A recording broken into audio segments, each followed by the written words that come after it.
Drop down का समझ में आया है? हाँ।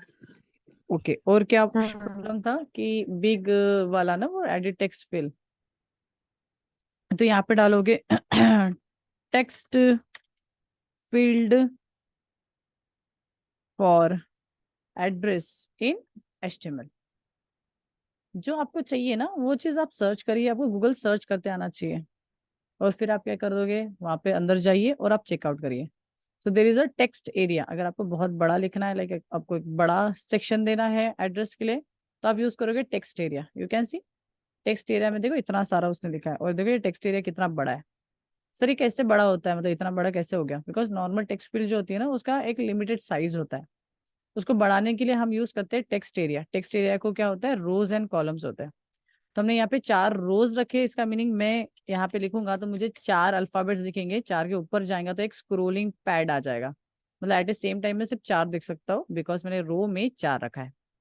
यहाँ पे कॉलम 50 लिखा है, मतलब मैं 50 कैरेक्टर यहाँ तक शो कर सकता हूँ, मतलब ये जो मैं इतने कंप्लीट करूंगा, और यहाँ पे देखो ये जो यहाँ तक हो गए तो ये मेरे 50 है, इसके आगे अगर मैं जाऊंगा तो वही सेम चीज, ये क्या होते जाएगा, नीचे आके स्क्रॉल होते जाएगा। ठीक है, तो इस तरीके से हम टेक्स्ट एरिया यूज कर सकते हैं, और बस सिंपल रो डालिए, कितना बड़ा रखना है वो वाला, एंड देन कॉलम डालिए। ओके, ये भी समझ गया। और कोई था इशू? नहीं। डन। हम्म। ओके, तो आज हम इसी चीज का थोड़ा सा आगे लेके जाते हैं, और हम फॉर्म को और अच्छे तरीके से समझते हैं। तो आज का भी टॉपिक फॉर्म ही है। ठीक है, ट्राई आउट करूंगा कि अगर फॉर्म जल्दी हो जाता है तो फिर मैं CSS वाला पार्ट ले लूंगा। देखो फॉर्म में बेसिकली 2 पार्ट बहुत इंपॉर्टेंट होते हैं। सर कौन से 2 पार्ट इंपॉर्टेंट होते हैं? तो फॉर्म में एक एक्शन वाला चीज होता है, और फॉर्म में होता है एक मेथड। फॉर्म में एक क्या होता है, एक्शन, और फॉर्म में एक क्या होता है, मेथड। सर एक्शन मतलब क्या? देखो जब भी आप फॉर्म बनाओगे तो उसमें एक बटन बनाओगे, जिस बटन का नाम लिखा रहेगा सबमिट या लॉगिन या रजिस्टर, ऐसा कुछ तो भी लिखा रहेगा। अब इस बटन पे क्लिक करके कुछ होना चाहिए। क्या होना चाहिए? जो भी कुछ होना चाहिए वो आप एक्शन के सामने लिखोगे। सर मतलब मैं चाहता हूँ कि मैं अगर सबमिट बटन पे क्लिक करूँ तो मैं अपनी own website that is called as asterisk technocrat वाली, मैं दिखा भी देता हूँ, टेक्नोक्रेट वाली वेबसाइट पे मैं क्यों ना जंप कर लूँ। मैं ये चाहता हूँ, तो मैं इसके लिए मैं उसका URL लेके आ रहा हूँ। ठीक है, तो यहाँ पे मैं क्लिक करता हूँ एंड मुझे ये URL मिल गया, तो मैंने ये URL को कॉपी कर लिया। अब मैं इस वेबसाइट को बंद कर दिया। अब मैं गई यहाँ पे और इस एक्शन के अंदर मैंने डाल दिया, तो इस चीज को बोला जाता है URL। URL को जो भी चीज को, वो पेज हो, वो कुछ भी चीज हो, अगर उसको आप एक्शन पे डालते हो तो जब आप सबमिट बटन पे क्लिक करते हो तो वो एक्शन परफॉर्म होता है। सेव करेंगे सर ये सभी बटन्स के लिए क्या? तो आंसर है नहीं। HTML में सभी बटन ये काम नहीं करती। HTML में फॉर्म में जो एक सबमिट बटन होती है वो ये काम करती है। तो जो भी सबमिट बटन रहेगी उसके ऊपर क्लिक करोगे, आप एक सबमिट बटन रखो या 100 सबमिट बटन रखो, वो एग्जीक्यूट तो एक्शन ही करेगा। तो यहाँ पे लिखा है उसी चीज को वो एग्जीक्यूट करेगा। ठीक है, सेव करते हैं, रन करके चेकआउट करते हैं। सो मैंने यहाँ पे सेव कर दिया, इसका फाइल पाथ में कॉपी करता हूँ, और क्यों ना जो ओपन है मेरे इसमें, उसी में मैं इस पाथ को ब्राउजर में ऐड कर दिया। सो कैसे फॉर्म रेडी है, मैं कुछ डेटा डाल नहीं रहा हूँ, सिंपली क्लिक करो। जैसे मैंने क्लिक किया देखो मैंने इस वेबसाइट पे पहुंच गया। यू कैन सी, फिर से मैं दिखा रहा हूँ, सिंपली क्लिक एंड मैं ये वेबसाइट पे पहुंच गया। अच्छा सर ठीक है, मतलब एक्शन के अंदर जो भी लिखते हैं वो सबमिट बटन पे वो एक्शन परफॉर्म होता है। ओके सर ठीक है। जैसे कि अगर आप सोच रहे होंगे स्विंग में भी यही होता है, तो हाँ ये सेम चीज है। वापस आते हैं, यहाँ पे सेकेंड चीज होता है कि आप डालते हो डेटा। ये जो टेक्स्ट फील्ड होती है लाइक नेम, ईमेल, पासवर्ड, इनमें आप डालोगे कुछ डेटा। सपोज मैंने यहाँ पे डाल दिया राम, यहाँ पे डाल दिया Ram@gmail.com, and the password is ABC123, because अब मैंने पासवर्ड टैग के अंदर मैंने टाइप पासवर्ड रखा है, इसलिए मुझे वो दिख नहीं रहा, बट मैंने जो डाला वो ABC123। तो यहाँ पे मैं क्लिक करता हूँ और ये मुझे डेटा दिखता नहीं है कि डेटा गया कहाँ पे। तो चलिए मैं सबको समझाता हूँ ये चीज। देखिए डेटा अगर आपको कहीं पे भेजना है, लाइक इस पेज पे भेजना है, मुझे सिंपली इस पेज पे ही भेजना है, इस URL पे, तो मैं भेज सकता हूँ, बट उसके लिए आपको एक वेरिएबल क्रिएट करना पड़ेगा। इट्स काइंड ऑफ वेरिएबल बोल सकते हो या कीवर्ड बोल सकते हो। वेरिएबल इसलिए बोला क्योंकि मैं C और C++ में आपको बता चुका हूँ कि डेटा होल्ड करने के लिए हमें कोई ना कोई तो एक वेरिएबल लगेगा, कंटेनर जो होल्ड करेगा। उसी टाइप का आप समझ लीजिए कि यहाँ पे आप एक एट्रीब्यूट यूज करते हो नेम, और नेम के सामने आप देते हो एक छोटा सा वेरिएबल का नाम, अज्यूम करिए। सो यहाँ पे मैंने नेम दिया और नेम के सामने में मैं क्या लेने वाला हूँ, यूजर का नाम, तो मैंने यू नेम ले दिया। तो सर ये यू नेम क्या है, ये एक्चुअली ये की है और उसके साथ आपकी बाइंड हो जाएगी वैल्यू। अब ये क्या है क्या नहीं है वो मैं आपको रन करके दिखाता हूँ। ना मैंने ईमेल पे लगाया है ना मैंने पासवर्ड पे लगाया है, बस मैंने जो इनपुट टैग था नेम के लिए उसमें हमने नेम में यू नेम लिखा हो। सेव करता हूँ, सॉरी, सेव कर दिया। यहाँ पे गया, यहाँ पे रिफ्रेश किया, फिर से मैं डेटा डाल रहा हूँ। सो यहाँ पे डाल रहा हूँ मैं गीता, चेकआउट करना, गीता एंड देन gita@gmail। वैसे तो इतनी मेहनत कर रहा हूँ पर ये कुछ काम की नहीं है, बट स्टिल ABC123 एंड कर दिया क्लिक। क्लिक करने पे अगर आप यूआरएल की तरफ ध्यान दोगे जहां पे मैंने हाईलाइट किया है, you can C top most corner पे, देखो यहाँ पे हाईलाइट किया है। तो जब मैं वेबसाइट पे विजिट हो रहा था इसके पहले तो जस्ट वो इस वेबसाइट को दिखा रहा था, बट बिकॉज अभी मैंने यूनेम डाल दिया तो यूनेम के जस्ट सामने में देखिए जो यूजर ने डेटा डाला था गीता, वो वहां पे नजर आ रहा है। अच्छा सर, मतलब वो एक एक टाइप का एक काइंड ऑफ वेरिएबल काम करे। यस, मैं यहाँ पे डाल देता हूँ शिव और यहाँ पे भी डाल देता हूँ ABC और मैं करता हूँ go and you can see U name के सामने में वो डेटा दिख रहा है। समझ में आया? ये अंडरस्टैंड हो रहा है, समझ में आ रहा है? Yes sir. ओके। सो इसी तरीके से आप याद रखिए, जब भी आप फॉर्म बनाए, आप अगर कोई भी इनपुट टाइप बना रहे हो तो उसको आप नेम दोगे। नेम देना मतलब it's kind of variable create करना, इसको की बोला जाता है, but it's kind of variable create करना। सो यहाँ पे मैं ईमेल ही रख देता हूँ बिकॉज इसमें मैं ईमेल डालने वाला हूँ, तो इस वेरिएबल का नाम मैंने ईमेल रख दिया। जरूरी नहीं है, मैं इसको ई नाम भी दे सकता हूँ, तो ये वेरिएबल का नाम है, आपको जो चाहे आप दे सकते हो। पासवर्ड के लिए भी मैं ले लेता हूँ, सो नेम, पासवर्ड को भी एक नाम दे देते हैं। सो मैं दे देता हूँ PSW दे देते हैं, that is password and save. चलिए हम रन करके फिर से देखते हैं। सो यहाँ पे वापस करता हूँ, रिफ्रेश करता हूँ, यहाँ पे मैं कुछ डेटा डालता हूँ। सो Gita, so it is, there is a ram@gmail.com and then password is, मैं भी ये बताऊंगा नहीं बिकॉज ये चीज मैं क्लिक करूंगा तो वैसे भी आपको यूआरएल पे दिख जाएगा। So click and you can see U name equals to Geeta, E equals to variable name, so E equals to email equals to ram@, you can see यहाँ पे सिंबल नहीं आ सकता था इसलिए उस सिंबल के जगह पे उन्होंने %40 लिखे। समझ में आया?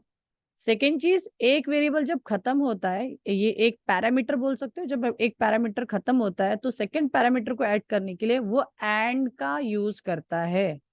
तो याद रखिए सारे जो चीजें हैं वो एंड से सेपरेटेड है। ये यहाँ से यहाँ तक हो गया मेरा URL, original URL question mark के पहले तक। उसके बाद जब भी आपको वेरिएबल्स को ऐड करना है जिसको हम पैरामीटर्स बोलते हैं, यूआरएल पैरामीटर्स, तो वो क्वेश्चन मार्क के बाद से ऐड करना चालू करता है। ये पहला पैरामीटर हो गया और उसकी वैल्यू ये रही।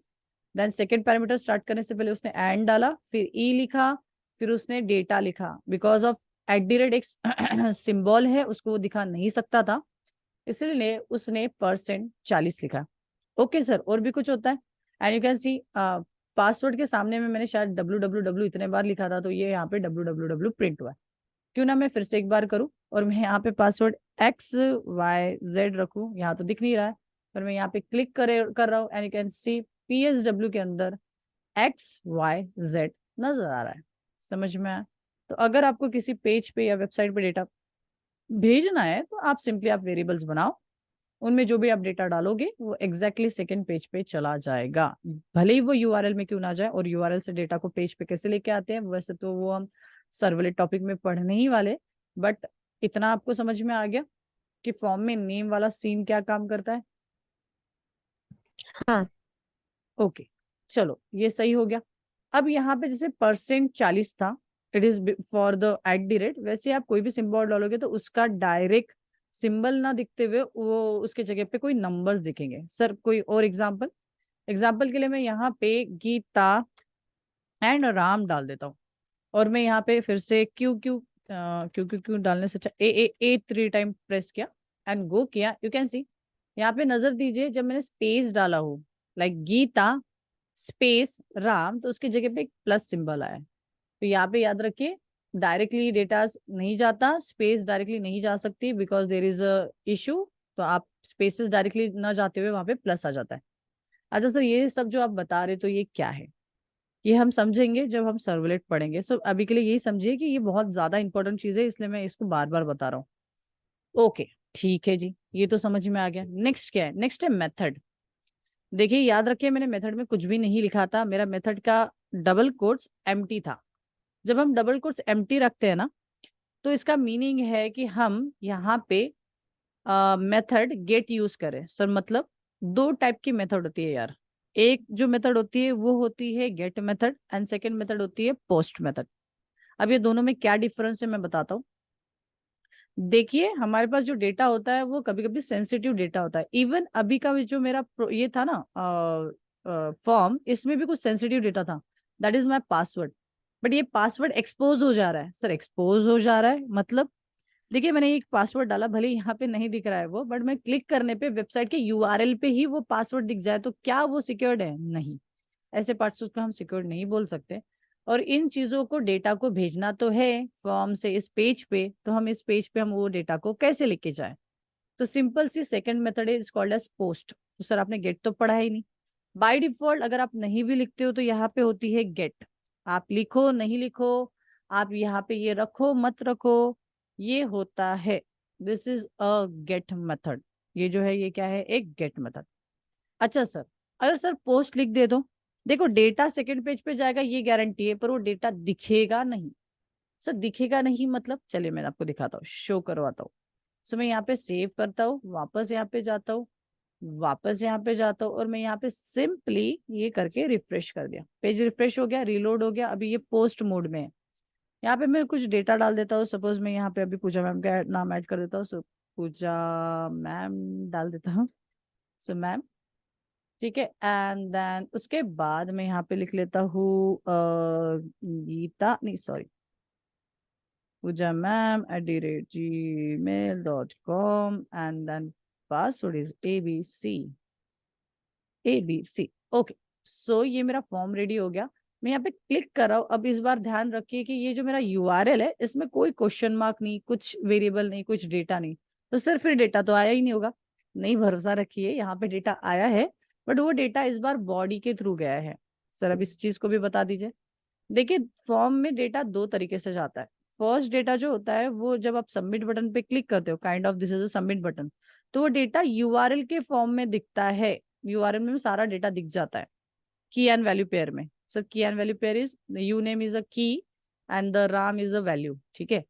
तो वो डेटा दिख जाता है। बट जब, अगर ये किस बारे में बात कर रहा था मैं, गेट नहीं लिखते हो तो बाय डिफॉल्ट गेट होता है। बट अगर आप पोस्ट मेथड यूज करते हो तो पोस्ट में डेटा यूआरएल के थ्रू नहीं जाता, मेथड वो जो एचटीएमएल का पेज होता है उसके बॉडी के थ्रू जाता है। तो डेटा इसलिए वो दिखता नहीं है, वो हिडन होता है। और जब आपका हायर सेंसिटिव डेटा होता है, like password, like amount, like cash, कोई भी ऐसा फ्लो जो सिक्योर्ड लेके जाना है, तो ऐसे टाइम पे आप पोस्ट मेथड को यूज करोगे। POST, पोस्ट मेथड को। उस टाइम गेट मेथड काम नहीं आएंगी, ठीक है। ये चीज अभी मैं ओरली बता रहा हूँ, बट एक्चुअल में आप जब सर्वलेट टॉपिक पढ़ेंगे तो इन सब चीजों को हम एक्चुअल में देखने वाले हैं कि हाँ यार डेटा तो आ रहा है। अजीम अभी के लिए अज्यूम करना पड़ेगा कि हाँ यार ये डेटा यहाँ पे आया है, बट वो हमें नजर नहीं आ रहा है। समझ में आया? हाँ। ओके। तो यहाँ पे ये जो था, हमने यहाँ पे आज हमने फॉर्म पढ़े, और फॉर्म के अंदर कुछ इंपॉर्टेंट चीजें देखें। First one is action, revise कर रहा हूँ। First one is action, submit button पे क्लिक करते हैं तो जो भी एक्शन के अंदर लिखा जाता है वो परफॉर्म होता है। सेकंड होता है मेथड। मेथड दो टाइप की आती है। First one is get method जिसमें सिक्योर्ड नहीं होता। Second one is a post method जो सिक्योर्ड होता है। सर अब गेट मेथड कब यूज करें, पोस्ट मेथड कब यूज करें? नॉर्मली तो आपको समझ में आ गया होगा। हायर सेंसिटिव डेटा है तो आप पोस्ट मेथड यूज करोगे, लोअर सेंसिटिव डेटा है तो आप गेट मेथड यूज करोगे। सेकेंडली, गेट से आप बहुत बड़ा डेटा नहीं भेज सकते, आप सिर्फ 3000 कैरेक्टर्स भेज सकते हो। सर मतलब ये है कि इस यूआरएल में आप इनफाइनाइट डेटा नहीं भेज सकते हो। 1 किलोबाइट का डेटा, 2 किलोबाइट का डेटा, या फिर 1 MB या 1 GB का डेटा नहीं भेज सकते हो। आप सिर्फ 3000 कैरेक्टर्स भेज सकते हो, बिकॉज इस ये जो पूरी जो है ना इसकी लिमिट है। ये कितना भी नहीं लेता, ये सिर्फ 3000 कैरेक्टर्स ले सकता है, including the this URL also, ठीक है। तो उससे ज्यादा आप डेटा नहीं भेज सकते हो। बट बॉडी में ऐसा कोई लिमिट नहीं है, बॉडी में आप इनफाइनाइट लेवल आप डेटा भेज सकते हो। तो अगर आपको लार्जर अमाउंट ऑफ डेटा भेजना है तो आप वहां पे पोस्ट यूज करोगे। इवन आपको इमेजेस भेजनी है, पासवर्ड भेजना है सर्वर पे, या फिर ऐसी कोई भी चीज जिसमें ज्यादा बाइट का डेटा भेजना है, तो ऐसे टाइम पे आप पोस्ट और सिर्फ पोस्ट मेथड को यूज करोगे। समझ में आया?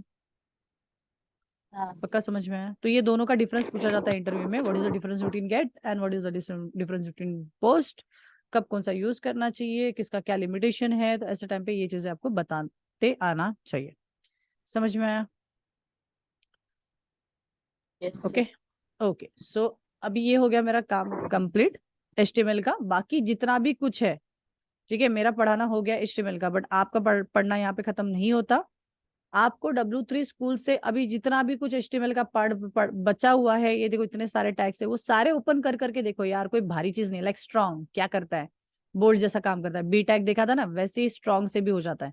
तो देखो सिमिलर टैग बहुत सारे, और टैग पढ़ना इज नॉट बड़ा काम, एकदम छोटा सा काम है सर। क्या देख, स्ट्रॉन्ग से भी ये ऐसा दिख रहा है, और देख मैं यहाँ पे फिर से करता हूँ, सेम ही डेटा लिख देता हूँ आप लोगों के लिए, तो आप गेस कर सकते हो। यही पे करके देख लेने का, जो भी कुछ करना है। तो ये देखो, ये सेम डेटा लेता हूँ मैं, यहाँ पे कॉपी करता हूँ, यहाँ पे मैं ऐड कर देता हूँ, और यहाँ पे हमें समझना चाहिए इसलिए 2 भी कर देता हूँ। Save and run. अरे सेव नहीं करना पड़ता, उसको directly run. You can C both the cases में सेम चीज है। यहाँ पे स्ट्रॉन्ग भी वैसा ही काम कर रहा है एंड द बोल्ड भी वैसा ही काम कर रहा है। तो एक काम करना, आराम से बैठना, एंड ये सारा का सारा ये जितना भी कुछ दिख रहा है, RT, रब, एस, और फिर ये क्या काम करता है, स्क्रिप्ट। स्क्रिप्ट तो ठीक है, स्क्रिप्ट नहीं भी पढ़ा तो भी चलेगा। स्टाइल क्या काम करता है, ये भी नहीं पढ़ा तो भी चलेगा, बट ठीक है, जितना पढ़ सको, जितना समझ रहे हैं आपको वो करो। जो नहीं समझे मेरे लिए छोड़ दो, बस आप लिख के रख देना कि सर मेरे को ये वाला टैग नहीं समझा, आप मुझे बता दोगे क्या, मैं आपको बता दूंगा। लाइक सपोज ये देखो, एस टैग ये क्या करता है, यहाँ पे देखो, द मेकअप टैक्स टेक्स्ट। अगर कभी कभी ऐसा समझ में नहीं आया, पढ़ा नहीं समझ में आया, आप क्लिक करो, रन करो, आपको पता चल जाएगा। It is a strike through. आपने देखा होगा, ऐसा कट मारना है तो आप एस यूज कर सकते हो, और इसके लिए स्ट्राइक थ्रू करके पूरा भी आता है, और डेल भी यूज कर सकते हो। अब मुझे ये सब कैसे पता है, क्योंकि मैं बार बार करता हूँ, तो मुझे पता है इन चीजों के सब्स्टिट्यूट। तो अब मैंने डेल कर दिया, और मैंने लिख दिया हेलो, एंड इसको कर दिया मैंने क्रॉस, एंड इसको लिख दिया डेल। So you can see, run करता हूँ, you can see same thing. समझ में आया? तो आप एस से भी वही काम कर सकते हो, एंड डेल से भी वही काम कर सकते हो। तो ऐसे बहुत सारे अल्टरनेटिव्स होते हैं। तब वो पूरा थ्रू आउट द लिस्ट पढ़ो, नहीं समझे मुझे पूछ लो, मैं आपको बता दूंगा। अब हम चलते हैं CSS पे। अच्छा, 2 मिनट का पॉज लेते हैं, कुछ क्वेश्चन है तो बता दो, अदरवाइज ऐसा ना हो जाए कि मैं बस भाग रहा हूँ। कुछ पूछना है question? No sir. Okay, Mrinali. Sir list में जो एक्शन वाला था उसका क्या काम रहता? लिस्ट में एक्शन था? हाँ, जब लिस्ट का जो प्रोग्राम था उसमें भी एक्शन और कुछ तो भी लिखा था। Let me check. इसमें आया था, कौन से वाले इसमें था? लिस्ट का प्रोग्राम था।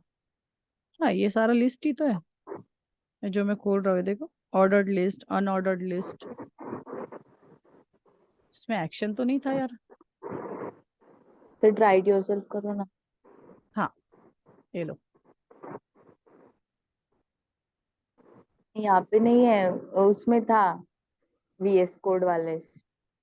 अच्छा, ये लो, ये VS कोड वाला है। मेरे को ये स्क्रीनशॉट तो भेज देना चेंज हो गया। वीडियो में से। यस, मेरे को हाँ हाँ। वीडियो इसलिए बोल रहा हूँ कि कोई जो, अगर आपने वीडियो देखा होगा और वीडियो के बीच में अगर आपको लगा होगा, तो उसका स्क्रीनशॉट ले लो, मुझे बता दो, क्योंकि मैं भी भूल जाता हूँ, तो मैं आपको डेफिनेटली हाँ उस चीज को एक्सप्लेन करूंगा। ठीक है? हाँ। उसके अलावा कुछ? अभी का पूछ रहा था वैसे, तो मैं अभी का कोई प्रॉब्लम है? नहीं नहीं। करेक्ट है?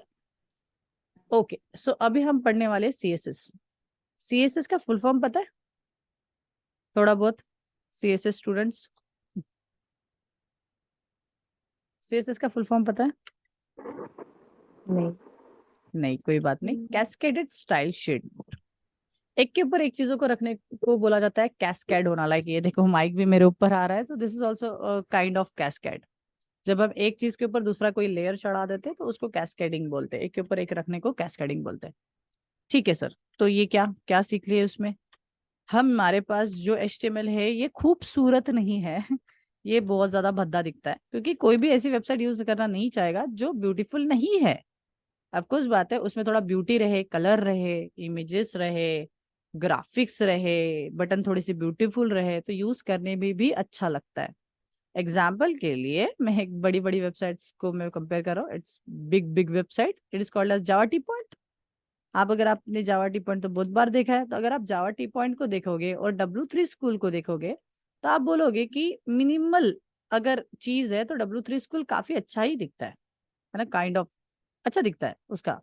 एंड अगर आप वही चीज जावा टी पॉइंट को देखोगे, जबकि हाँ है same he, but kind of default चीज, ठीक है। तो इसका CSS कम है, बाकी कुछ नहीं है, बट जो डेटा है, कंटेंट है, ये काफी अच्छा है। ओके, ठीक है। ठीक है, नो ऑफेंस।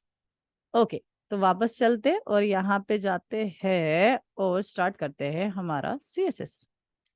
तो यहाँ पे HTML में डाल दिया हमने हेड, और हेड में डाल रहे हैं हम लोग स्टाइल। देखिए, आपको CSS अगर देना है तो आप 3 टाइप से दे सकते हो, तो चलो तीनों के तीनों टाइप हम पढ़ते हैं। First type is called as inline. Sir, inline का मीनिंग, जिस लाइन में आपको स्टाइल देना है या फिर जो भी कुछ करना है वो आप सेम लाइन पे करोगे, इसको इनलाइन बोलते हैं। एग्जाम्पल के लिए तो यहाँ पे मैं 3 P टैग डाल देता हूँ। So this is a hello world, same data लिख रहा हूँ मैं, हेलो वर्ल्ड। क्यों ना मैं इसको हेलो वर्ल्ड 1, 2 एंड 3 इस तरीके से लिख दूँ। So why not copy and paste it. So copy, so duplicate duplicate duplicate and duplicate. Okay, so there is a 2, there is a 3, there is a 4 and there is a 5, 5। okay, great। so suppose मुझे ये जो hello world third है, third number का, इसको मुझे styling देनी है। so styling in the sense, suppose कुछ भी आप बोल्ड कर सकते हो, उसका फॉन्ट चेंज कर सकते हो, उसका कलर चेंज कर सकते हो। तो क्यों ना मैं इस टेक्स्ट का कलर चेंज करूं। तो अगर आपको सेम लाइन में करना है तो लिखना वही है स्टाइल, आपको एट्रीब्यूट लिखना है स्टाइल, एंड डबल कोट्स के अंदर आपको लिखना है जो भी आपको देना है प्रॉपर्टी। लाइकवाइज मुझे इसका कलर चेंज करना है तो मैंने कलर लिखा, एंड देन मुझे इसको करना है रेड, तो मैंने कलर का नाम लिख दिया। दैट्स इट, सेव करो, वापस आ जाओ, मतलब जो जहाँ पे भी रन कर रहे थे, तो where is my running, this is the running window. And you can see, अगर मैं थोड़ा अनजूम कर दूं तो मेरे सारे हेलो वर्ड में से सिर्फ हेलो वर्ल्ड 3 को रेड कलर आया है। तो इसका मीनिंग है, अगर आपके पास पूरी वेबसाइट है और उस वेबसाइट में से एक पर्टिकुलर चीज को अगर आपको फॉर्मेटिंग करना है, तो आप सेम लाइन में स्टाइल लिख के, मतलब उसी लाइन के टैग में स्टाइल लिख के, याद रखिए स्टाइल जो है वो किसी टैग के अंदर ही लिखा जाएगा, तो किसी टैग के अंदर स्टाइल लिख के आप स्टाइल दे सकते हो। समझ में आया? इसके बाद इसमें फॉन्ट साइज अगर होगा, वेट अ सेकंड, तो ये तू साइड हो जा। You can C font size दिख रहा है मुझे, और मैं यहाँ पे फॉन्ट साइज में मैं दे देता हूँ suppose 20 px। I don't know कितना बड़ा होगा ये, बट देखो मैं ये भी कर सकता हूँ, तो एक से ज्यादा प्रॉपर्टीज भी मैं ऐड कर सकता हूँ।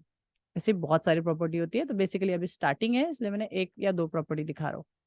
ओके सर, तो ये हमें समझ में आ गया कि हम एक लाइन में जब स्टाइलिंग करते हैं तो उसी चीज को, मतलब सेम लाइन में अगर हम स्टाइलिंग करते हैं तो उसको इन लाइन स्टाइलिंग बोलते हैं। सेम लाइन में इसलिए इन लाइन। सेकेंड टाइप होता है, उसको बोला जाता है internal styling. Sir, internal styling का मीनिंग, एक फाइल में ही हम स्टाइलिंग कर लेते हैं, मतलब यहाँ पे HTML का भी कोड लिखते हैं और एज वेल एज स्टाइलिंग का कोड इस बार हम हेड में लिखते हैं। तो यहाँ पे यूज करते हैं उस चीज के लिए हम स्टाइल, और फिर इसके अंदर हम स्टाइलिंग का कोड लिखते हैं। जब हम इंटरनल या फिर एक्सटर्नल स्टाइलिंग करते हैं, तो याद रखिए इसमें हम लोग सिलेक्टर्स यूज करते हैं। सर क्या? सिलेक्टर, सिलेक्टर का मीनिंग होता है कि आपका ये पूरा जो बॉडी है या फिर इतने सारे जो टैग है, इनमें से आपको किस टैग को, लाइक यहाँ पे तो समझ में आ गया कि मुझे हेलो वर्ल्ड 3 को देना था फॉर्मेटिंग, बट यहाँ पे यहाँ से कैसे पता चलेगा कि किसको स्टाइलिंग देना है?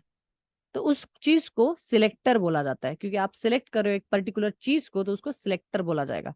सर एग्जाम्पल के लिए यहाँ पे इतने सारे टैग है, बट मुझे मैंने और एक टैग डाल दिया लाइकवाइज H2 टैग, और इसमें मैं लिख लेता हूँ हेलो वर्ल्ड। अरे Ctrl Z, कॉपी कर लेता हूँ इसको मैं, और इसके अंदर जाके मैं लिख लेता हूँ हेलो वर्ल्ड 6। ठीक है जी। अच्छा सर, ठीक है, 1 मिनट।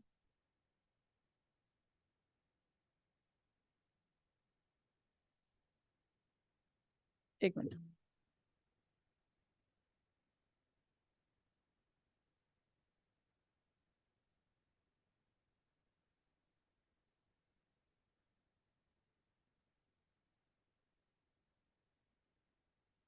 हाँ, सो वापस चलते हैं। सो यहाँ पे मैंने पी टैग के साथ साथ, सॉरी, हाँ, पी टैग के साथ साथ H1 टैग भी डाला। अब टैग तो बहुत सारे, बट मुझे सिर्फ P2 टैग जो भी है उसको फॉर्मेटिंग, सॉरी, H2 टैग जो है उसको फॉर्मेटिंग करना है। ठीक है, बिकॉज ऑफ मोबाइल मेरा डिस्ट्रैक्शन हो गया।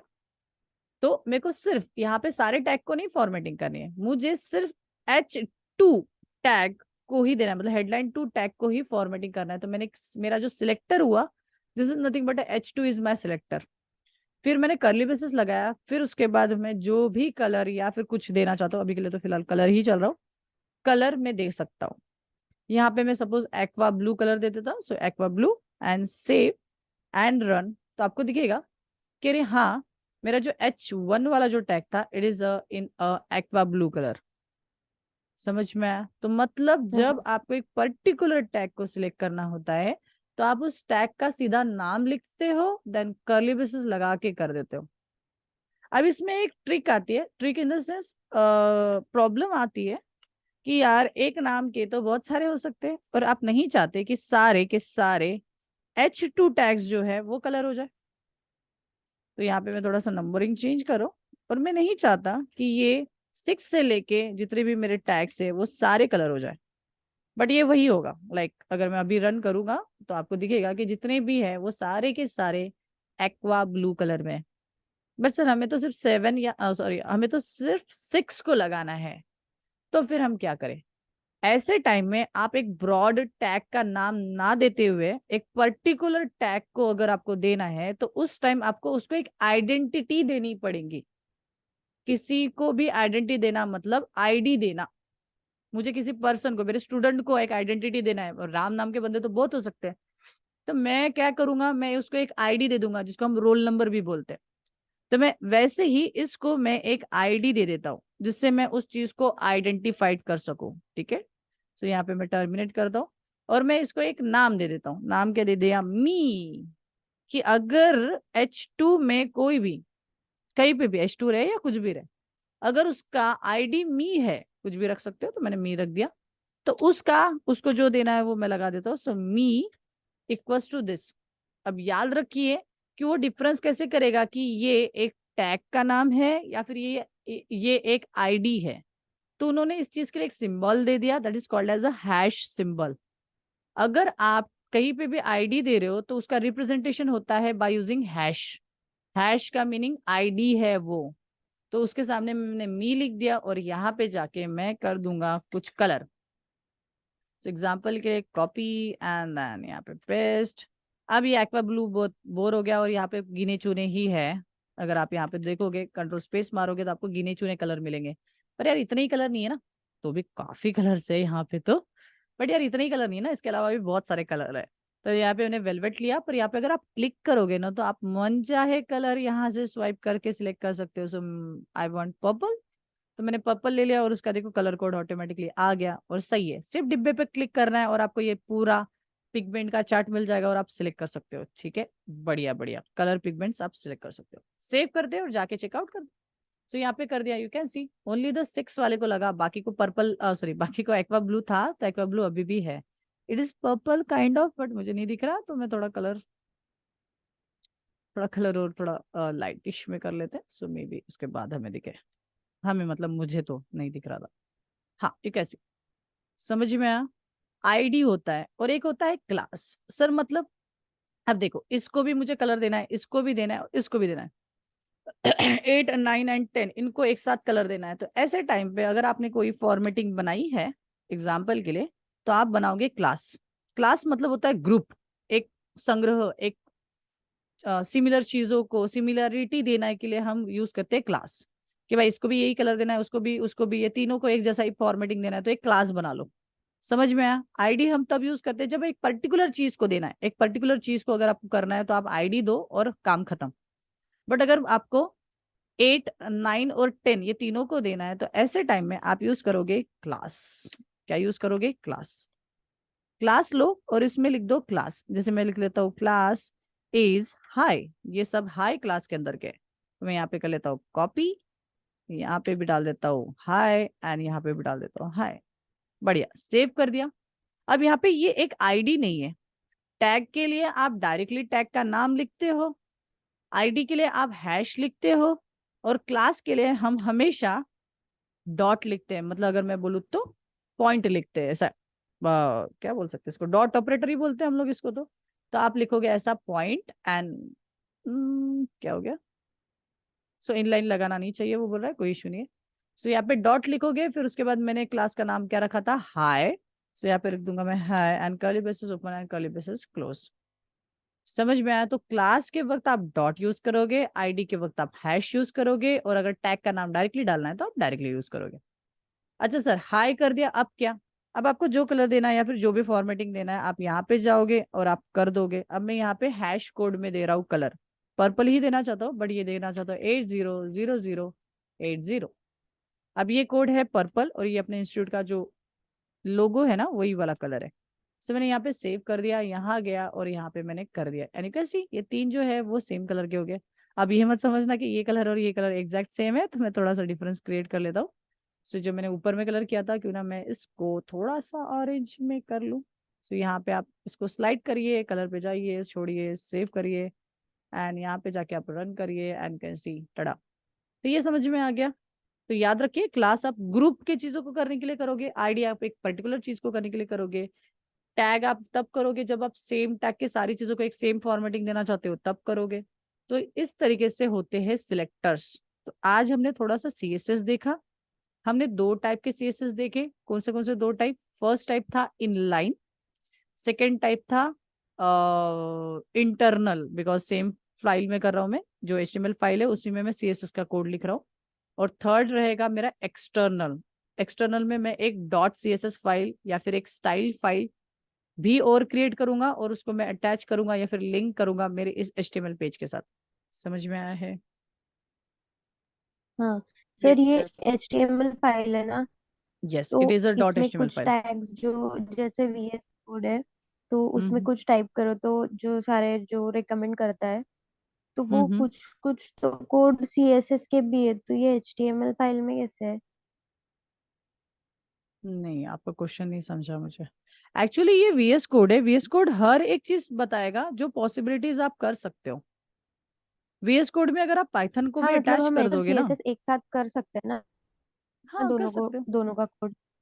हाँ, यस, आप एचटीएमएल फाइल ओके, में सीएसएस का कोड लिख सकते हो। बट मुझे फिर लगा आपका ये उसके लिए कोई क्वेश्चन है कि सेपरेट फिर फाइल सीएसएस बनानी फाइल में ही पड़ेगी क्यों? CSS हाँ, के लिए। सेपरेट फाइल बनाना बहुत अच्छा होता है, जो मैंने अभी पॉइंट पढ़ाया नहीं है। सर ऐसा क्यों? देखो, एचटीएमएल का कोड और अगर सीएसएस का कोड एक ही जगह पे रख दोगे। हेलो, आवाज आ रही है? हेलो। हाँ सर, ओके। सो अगर मैं एचटीएमएल का कोड और आ सीएसएस का रही है। कोड एक, हाँ थैंक यू, अगर मैं एचटीएमएल का कोड और सीएसएस का कोड एक जगह रख दूंगा और कल जाके मुझे एडिटिंग करना रहेगा, तो ये बहुत लेंदी हो जाएगा, बिकॉज सारा कोड एक ही जगह पे बंचअप है। उससे अच्छा मैं एक जगह पे स्टाइलिंग वाला कोड रख दूंगा और एक जगह पे मेरा स्ट्रक्चर वाला कोड रख दूंगा, तो अच्छा है। कल जाके मुझे बस स्ट्रक्चर चेंज करना है, तो मुझे स्टाइलिंग का कोड देखने की जरूरत नहीं है, और वो एक एडिशनल फाइल में प्रॉपर सिक्योर्ड है। और अगर मुझे सिर्फ स्टाइलिंग में कलर चेंज करना है, तो मुझे एचटीएमएल के कोड को देखने की जरूरत नहीं है। ये बहुत अच्छा एक बोल सकता हूँ मॉड्युलैरिटी वाला सीन है, या फिर आप मेंटेनेंस फ्री सीन है। तो इसलिए याद रखिए, ये जो चीज पढ़ा रहा हूँ, ये एज अ डेवलपमेंट टाइम में बहुत अच्छा है कि आप कोई पेज डेवलप कर रहे हो तो तुरंत में वहीं पे करना एक पेज में, दैट्स गुड थिंग। बट जब आप बना लो पेज, मतलब पूरा आपका हो जाए डेवलपमेंट, आपने एक डिजाइन कर लिया है पेज, तो फिर उसके बाद आप पूरी स्टाइल जितनी भी रहेंगे उसको आप कॉपी करिए और इसको एक एडिशनल फाइल में सेव कर दीजिए। बिकॉज इन फ्यूचर अगर आपको एचटीएमएल को कोड को एडिट करना रहा, तो आप डायरेक्टली एचटीएमएल कोड को आप कोड एडिट कर सकते हो। और अगर आपको सीएसएस एडिट करना है, तो आप डायरेक्टली सीएसएस को एडिट कर सकते हो। और ये बहुत अच्छी चीज होती है। इनलाइन हम बहुत कम टाइम यूज करते हैं, बट टेस्टिंग के लिए कभी यूज करते हैं कि हाँ चल मैं इसको कलर लगा के देखता हूँ, या फिर थोड़ा सा फॉन्ट वगैरह चेंज करके देखता हूँ तुरंत वहीं पे। एंड हम चेकआउट करते हैं कि हाँ सही दिख रहा है या नहीं दिख रहा है। एग्जाम्पल के लिए मैं आपको दिखा देता हूँ।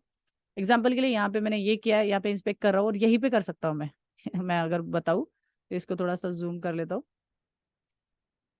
सो देर इज अ, थोड़ा सा बढ़ जा, ठीक है। सो और भी थोड़ा बढ़ जा, पता नहीं ये क्यों नहीं जूम हो रहा है। सो ओके, सो यहाँ पे नजर आ रहा है। अगर मैं बोलूँ तो यहाँ पे नीचे में अगर इसको ऊपर ऊपर करोगे तो आपको दिखेगा आपने जो भी सीएसएस लिखा है वो सारा यहाँ ही है।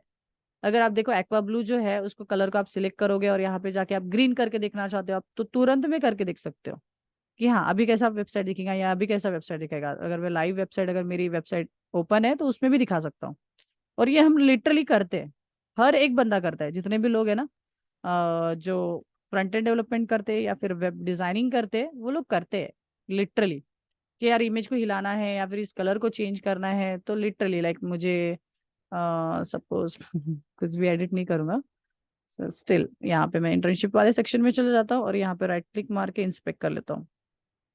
सो यू कैन सी इसके बिहाइंड द सीन पूरा दिख जाएगा मुझे कोड। अगर मुझे HTML कोड को एडिट करना है या फिर CSS तो मैं यही से कर सकता हूँ। यही से लिटरली यहाँ से ही मैं पूरा कोड को एडिट वगैरह कर सकता हूँ। और वो कैसे दिखेगा वो मुझे रन टाइम में पता रहे चलेगा कि हाँ ये कैसे दिखेगा। ये कैसे, यहाँ पे ये जो कलर है अगर मुझे इसको देखना है तो मैं यहाँ पे सिलेक्ट वाले के ऊपर क्लिक किया और यहाँ पे जाके मैंने इस डिब्बे पे क्लिक किया। यहाँ पे देखिए ये कलर है, ये येलो था, मुझे येलो कलर नहीं अच्छा लग रहा है, सो यहाँ पे मैंने पिंक करके देखता हूँ और मैं तुरंत में देख सकता हूँ कि एक्चुअल वेबसाइट पे तो इम्पैक्ट नहीं करेगा बट हाँ मैं चेकआउट तो कर सकता हूँ कि यार हाँ अगर मैं पिंक कलर डालता था तो कैसे दिखेगा। सो काइंड ऑफ दिस, पर ये लाइव नहीं है। समझ में आया, तो इसलिए अलग से फाइल रखना हाँ। बहुत अच्छा होता है। Okay sir. Okay, any question Ronali? No sir. Okay, so CSS के ऊपर असाइनमेंट्स नहीं है अभी फिलहाल के लिए, बट CSS के ऊपर जल्द ही असाइनमेंट मतलब नेक्स्ट लेक्चर में रहेंगे और उसके बाद हम सर्वलेट पे आ जाएंगे। CSS के ऊपर और एक दिन का होगा मतलब कल, फिर उसके बाद मैं आपको बता दूंगा कि पढ़ना कहाँ से, वही W3 स्कूल से ही पढ़ना है। बट आप कंटिन्यू पढ़ना स्टार्ट रखोगे, ठीक है। इसमें बहुत कुछ डिस्कवर ओके। करने के लिए है। और फिर उसके बाद आप मूव ऑन हो जाओगे आपके सर्वलेट के ऊपर, ठीक है, ओरिजिनल पार्ट के ऊपर आ जाओगे। कोई क्वेश्चन है यहाँ पे? No sir. No sir. Okay, so good morning तो हो गया था, सो गुड नाइट। ऑलमोस्ट 12 तो बज ही गए, 12 बज चुके हैं ना, सो आप सो जाओ अभी। ठीक है, कल हम्म। कल क्लास करते हैं।